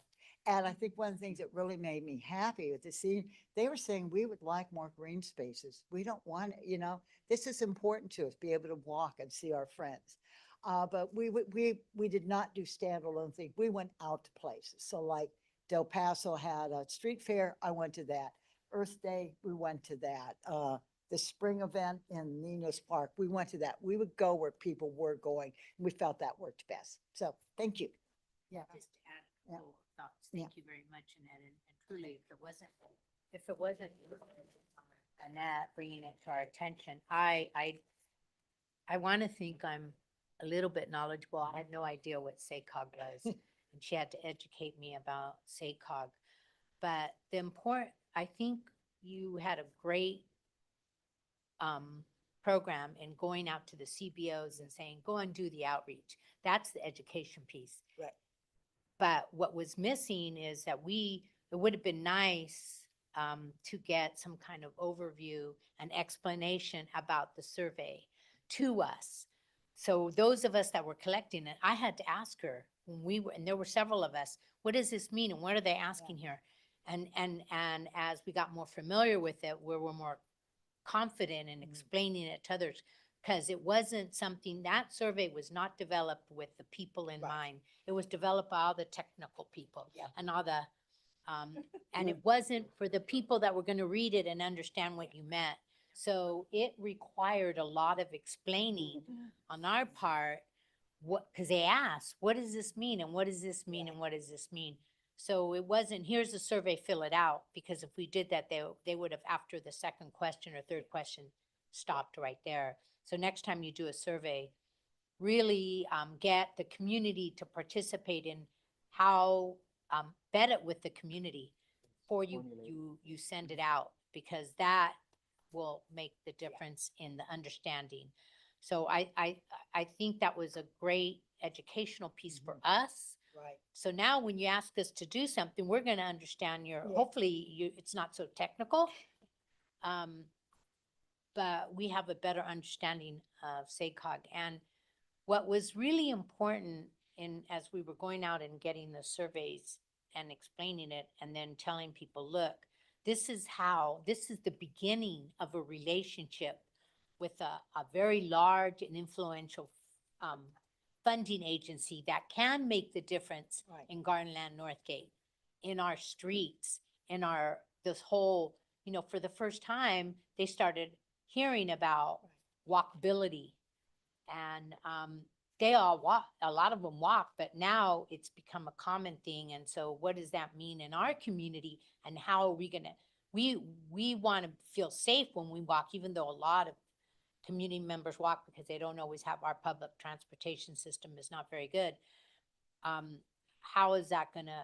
are we gonna be safe? So when we brought it down to what that means in their life, in answering those surveys, it made it meaningful.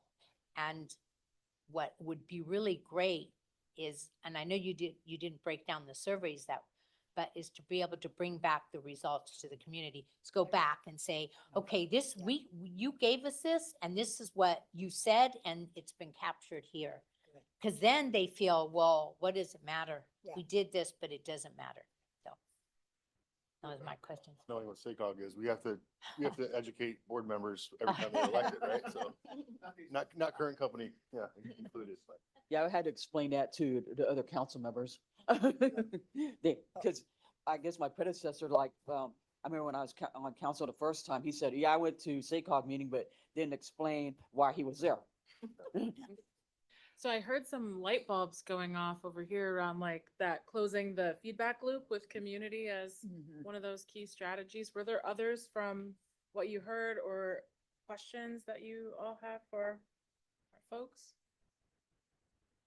Can I, oh, go ahead. I know you probably do orientation for the CEO to explain to them what they were actually doing. We did, but we Okay. didn't do a good enough job, Gotcha. right?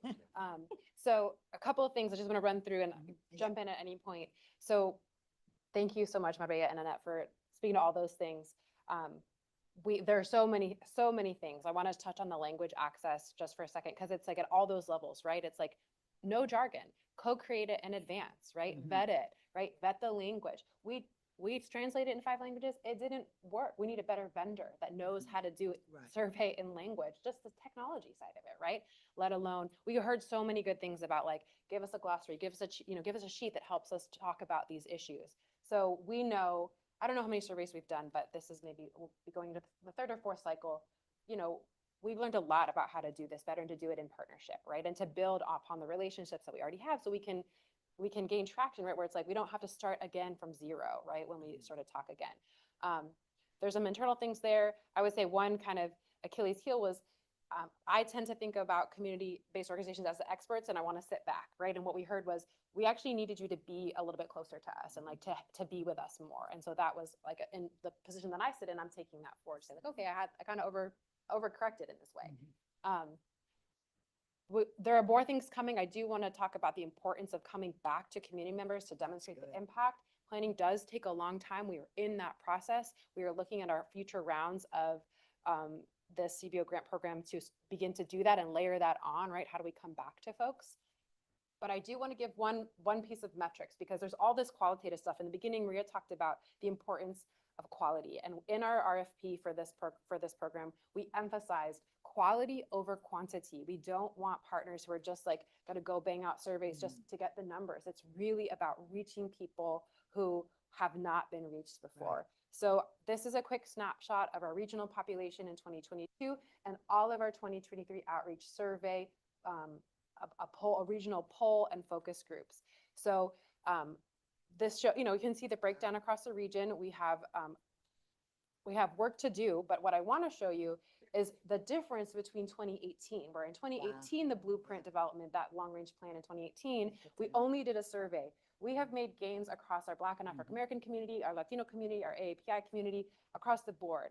And I think that that's an important metric to see that we have improved. We have a long way to go, but just in changing what we did to partner with community members, even with 50K, made a huge difference. So what could we do with a lot more of those resources? That's what I got.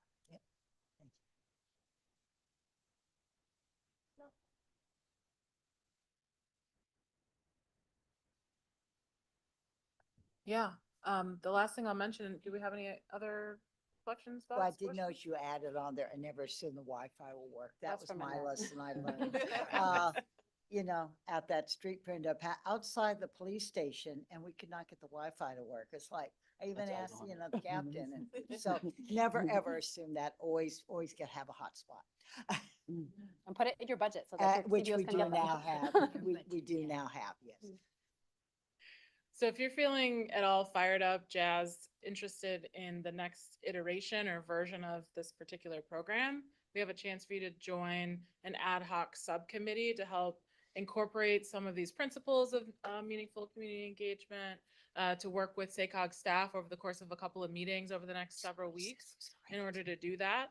So we'll of course invite you to join over email with that request. But if it's something that you're like, I have a lot to add to that, or I would like to learn from that, there's a chance for you to continue the conversation. And hopefully you'll have a chance to report back on that at our next working group meeting in June. Yeah? Cool. Passing it over to you, Chair Jennings. Thank you. I have not thanked you yet. Uh-oh. I mean, I love it when you come to the city council meetings, but I love it even more when you come to these meetings and tell us about the great work that you're doing. Please give them a round of applause. Here. I know you got to get out of here, so I'll let you get out of here. But I also want to thank Danielle for guiding us through this important discussion. I want to give her a round of applause as well. Principles of meaningful community engagement. And I think this was something that all benefited, it benefited all of us. And Maria and Kendra, your invaluable experience and work in the community showed itself, and you presented it and really engaged us in a lot of strategies that work and that change the way we currently do business, but put us in a position where we can now reach people in the way that maybe we haven't reached them before. And so I really want to appreciate, and again, a round of applause for them. And Alex and Annette and Mabea, am I saying that right? Mabea? Just sharing your hard work in the Gardenland Neighborhood Association. Sometimes that's an association that won't allow itself to get lost in that part of Sacramento. They step up and they stand up for what they believe in. We see them at our community meetings. They're not ashamed to open their mouth and ask for what they need. And so I really respect the work that has gone on there. So round of applause for them, even in their absence. To each one of you, we got here at 12 o'clock. For those who got here for lunch, we got here at 12 o'clock. We had a chance to get involved in some conversation. And then for the last 2 hours, we have engaged in as an REI working group. And I just want to thank you for your dedicated attention, for listening and being present, for getting involved and engaged and asking the right questions, those second and third level questions, so that we all walk out of here and have a better understanding of how this work really contributes to the REI action plan. And so I just want to thank you for your attention to detail. You could give, I mean, it's hard to ask you for this kind of time, but I think only in giving this kind of time will we be more effective moving forward. And so I really appreciate the time that you give, which I've always considered to be the greatest gift that we can give, is the gift of our time. So I thank you for that. And then staff, they have just done an incredible job. The notes, making sure we turn on our microphones, keeping us on track, giving us all the things that we need. And so I just want to thank them as well, and I appreciate them so much. We've got meetings in June 21st at 1 o'clock. And then we have a meeting in September the 20th at 1 o'clock as well. These are 2-hour meetings. These are our next meetings. And I understand the staff is typing up all the notes from this meeting. So if there's anything that you want to get your hands on, you can get notes from them. And this is also been recorded. So you can get the recorded version of this meeting as well. Especially you're going to need that in preparation for our next meetings, again on June 21st and September the 20th. And if you track these things and you want to put them in your calendar, our last meeting of the year is November the 1st. All these meetings are at 1 o'clock to 3 o'clock. So, just a couple of, working group announcements. I just wanted to ask any of the members if they have any announcements or invitations that they'd like to share with the group. Any announcements or invitations? Well, and Father's Day weekend, we have the Crawdad Festival again, and it's held by the same person, the same group that did the 2019 Summerfest, instead of the promoter that we used last year.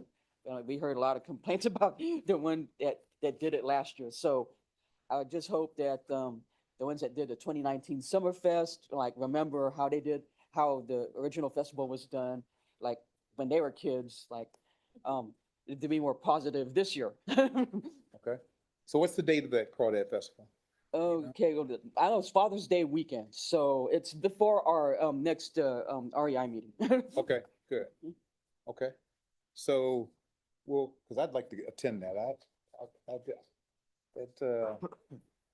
I love crawdads, so I wanna make sure I attend that. So I just I'll look that up. I just hope they put like organize it better, like, because last year they only had one booth and there was a line like all the way to the entrance.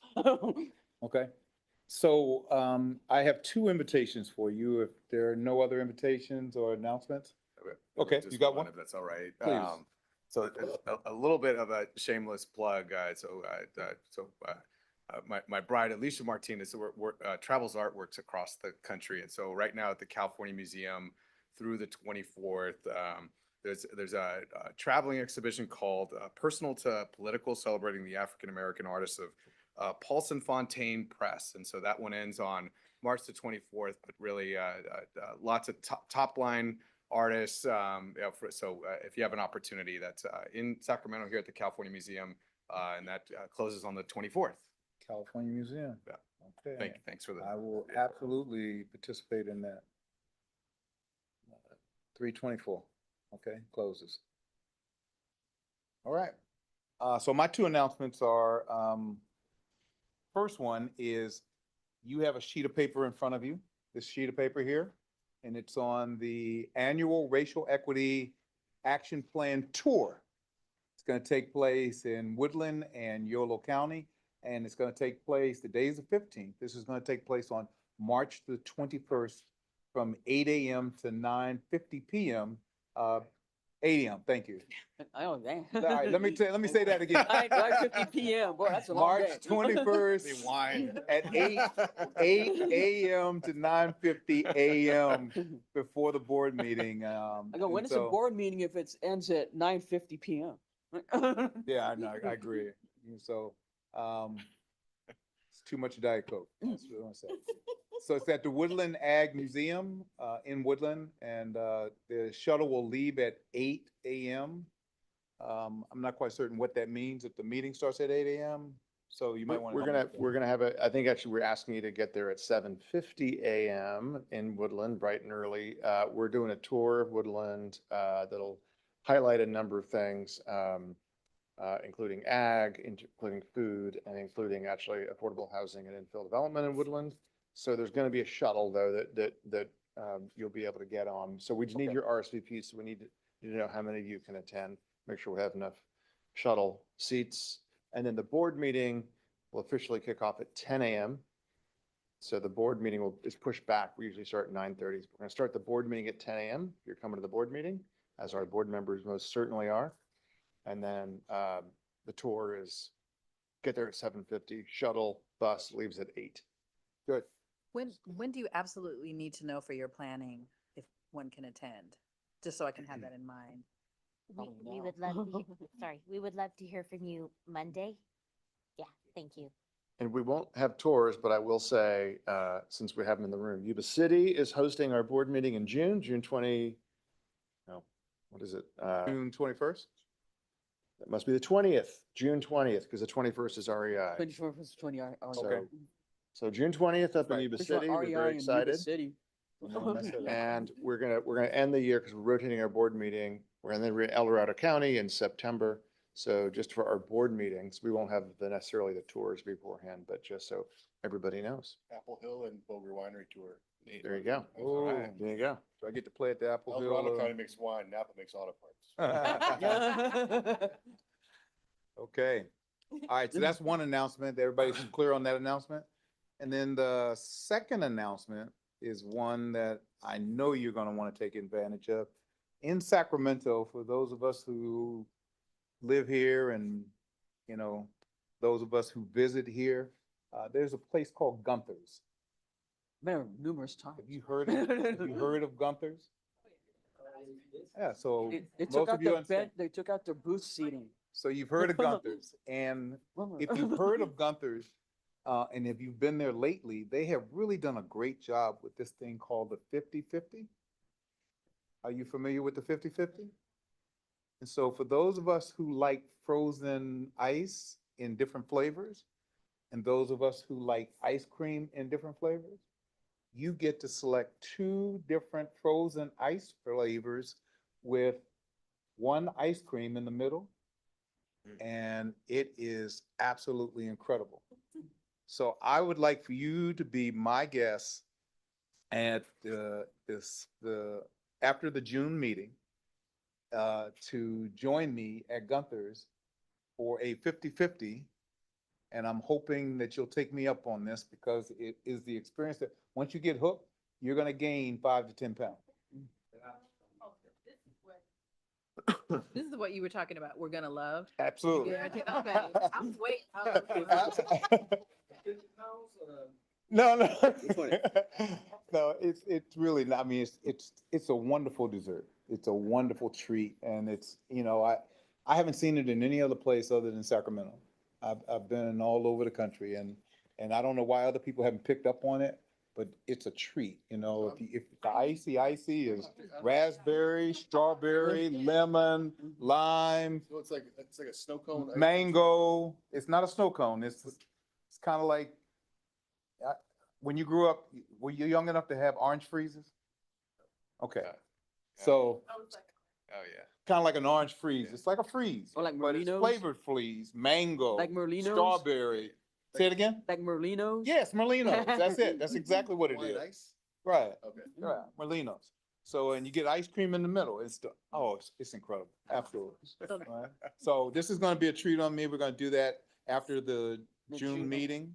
And I'm gonna invite you to join us to go over there and fellowship, get to know each other a little bit better. I'm surprised their and resellers don't over a offer wonderful that ice as cream. well, Huh? cause I'm surprised their Gunther's resellers don't offer that as well, cause you got, like Mills Mocha in Walnut Grove, McBootery in Ileton, and Richard's Ice Cream in Rio Vista. They all sell Gunther's. So you can tell them about it because it's Yeah. a great opportunity. So with that, again, I thank all of you for being here. I think one of the greatest things I do is this meeting, is to chair this meeting, and I thank you for allowing me to chair it and to be somebody that is helping, in my opinion, to make a difference as we move forward with this racial equity action plan.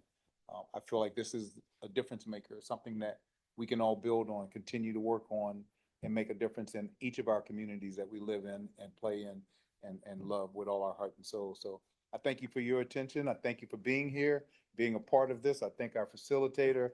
I thank our leader, James Corliss, our leader. Yeah, he never gets enough credit. Yeah, you can give him a hand. Yeah, James Corliss, and each one of you for the work you do in your respective communities. So thanks so much.